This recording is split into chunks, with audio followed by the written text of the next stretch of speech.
Den skill, som vi synes er mest motiverende ud af de 6 skills, er real world problem solving. Det er, at du ikke bare laver en opgave og afleverer den til din lærer, eller viser den foran dine klassekammerater, men at den kommer videre end det.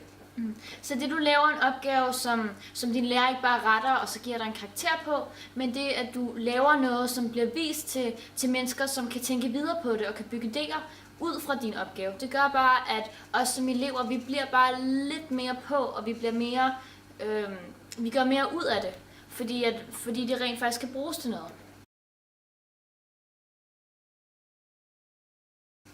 En anden ting, der også er motiverende i undervisningen, det er, at lærerne har tillid til os. Det motiverer os rigtig meget.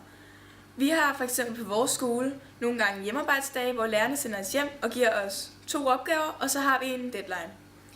Så skal vi så selv disponere vores tid og bestemme, hvor lang tid vi vil bruge på at spise, hvor lang tid vi vil bruge på den ene opgave og den anden opgave. Men vi har stadigvæk den her deadline. Og det er rigtig sjovt og motiverende for os elever, at selv kunne disponere vores tid, i stedet for at lærerne gør det for os.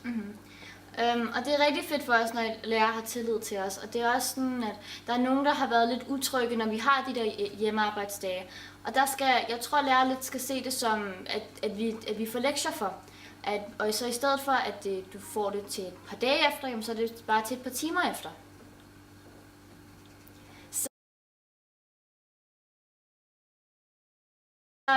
hvad vil vi gerne have, I skal gøre nu?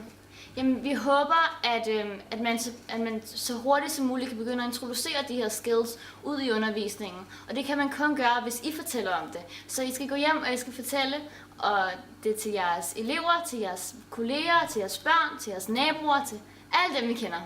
Så vi forhåbentlig kan begynde at planlægge de her skills, så vi forhåbentlig kan begynde at planlægge undervisning efter de her nøgler. Fordi 21st og de her 6 skills, de er så motiverende for os som elever. Og når vi er motiverede, så gør det meget sjovere for os at lære, og det gør det sjovere for lærerne at undervise.